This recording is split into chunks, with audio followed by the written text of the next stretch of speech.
Donc Jean-Paul II, quand il a lu ce message stupéfiant envoyé par le père Gréco, qui était son confesseur, envoyé par un architecte de Paris, mais au père Gréco, qui était son confesseur, conseiller pontifical, conseiller aussi du Concile Vatican II, et qui était un homme de discernement exceptionnel, puisque Jean-Paul II n'avait pas choisi n'importe qui, nous envoie un télégramme et nous demande de venir à Rome en décembre 83.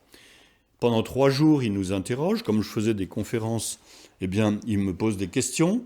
Il voulait voir ce que nous, laïcs, nous vous avions compris, parce qu'il voulait savoir ce que eux, qui décidaient ce qu'ils devaient enseigner à l'Église, devaient dévoiler ou pas. Comme dans le problème du 3e secret de Fatima. Ils n'ont pas voulu parce qu'ils avaient peur de déclencher une panique mondiale.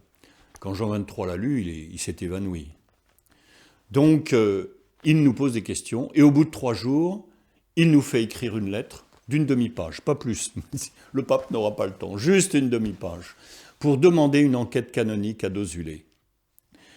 Et le pape écrit donc à l'évêque, Monseigneur Badré, de faire une enquête canonique. Celui-ci avait des ordres qui venaient d'ailleurs, et il décide d'aller à Rome, voir son réseau d'influence. Et en revenant, il décide de faire une enquête diocésaine d'information, ce qui n'a rien à voir avec une enquête canonique. Jamais Madeleine n'a été interrogée. Jamais Madeleine, une seule fois, n'a eu une question de la part de ses enquêteurs. Il y a eu 37 témoins, aucun n'ont été interrogés. Moi, ils m'ont interrogé pendant 3 heures à Paris avec Monseigneur Perrault, dans l'espoir que j'allais contredire Madeleine et que j'allais la critiquer, parce qu'il l'avait obligée à renier 2 apparitions, celle où les laïcs doivent parler, la 45e et la 50e, qui ne sont ni plus ni moins que la confirmation du paragraphe 900 du catéchisme catholique.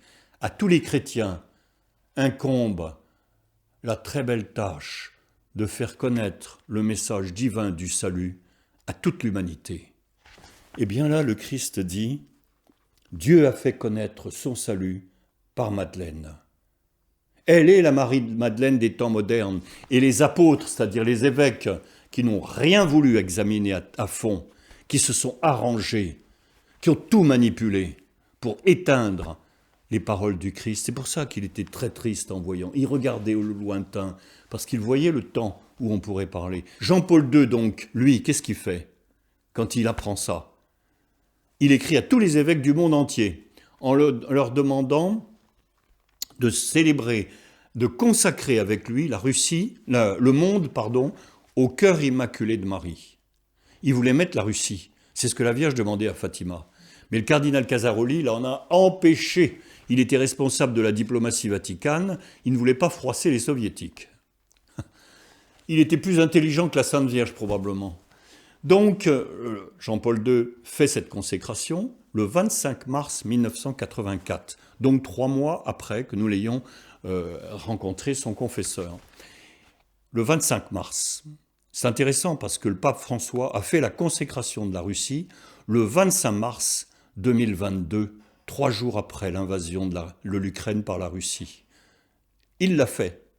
Mais Jean-Paul II, lui, a fait la consécration du monde.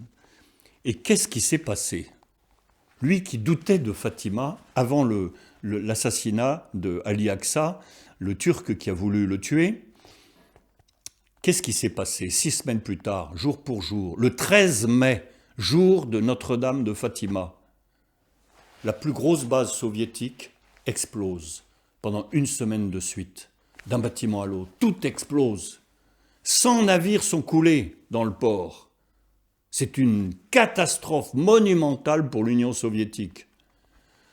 50% de l'armement soviétique stocké à Severomorsk, à côté de Mourmansk, sur la mer de Barents, sont détruits. Donc, la guerre nucléaire est reportée. Au même moment, Vladimir Vetrov, chef du KGB, un des chefs du KGB, décide de livrer à l'Occident la totalité des noms des espions russes du KGB à la France. Il donne cette liste et beaucoup de renseignements sur tout ce qu'avait collecté le KGB à un ingénieur français travaillant chez Thomson. Et donc, Mitterrand, président de la République, stupéfait de voir ces révélations, communique à Ronald Reagan et aux Anglais et aux nations européennes de l'OTAN la liste des 200 espions. Ils arrêtent tout le monde à la même heure à l'aube. Le KGB est décapité, d'un seul coup. Alors, le colonel Vetrov a subi malheureusement une arrestation immédiate parce que l'ambassadeur de Russie à Paris est allé voir Laurent Fabius, lui demandant pourquoi il arrêtait ses collaborateurs, oui, qui étaient à l'ambassade de Russie, et les expulsait de France. Et Laurent Fabius lui tend la liste des espions. Mais qui peut être au courant de ça? Le chef du KGB. À la prison de la Treblinka, il a dû suivre une sacrée torture avant de mourir. Voilà. Donc, le pape Jean-Paul II était intervenu parce que lui, à l'inverse des évêques, il a tout de suite compris. Les évêques, Monseigneur Badré et ses suivants, après il y a eu Monseigneur Piquant, ça aurait dû être le père Thévenin qui aurait dû être évêque à la place de Monseigneur Piquant. Mais Badré a préféré Piquant parce qu'il était sous sa coupe et qu'il pouvait le tenir et lui faire suivre son option de ne pas faire dévoiler le message de Dossulé. Et pour des questions de mœurs en particulier. D'ailleurs, la première horrible affaire de pédophilie a éclaté à cause de l'évêché de Bailleul-Lisieux, et c'est la première fois depuis 1841 qu'un évêque de France était condamné par la justice à 3 mois de prison avec sursis.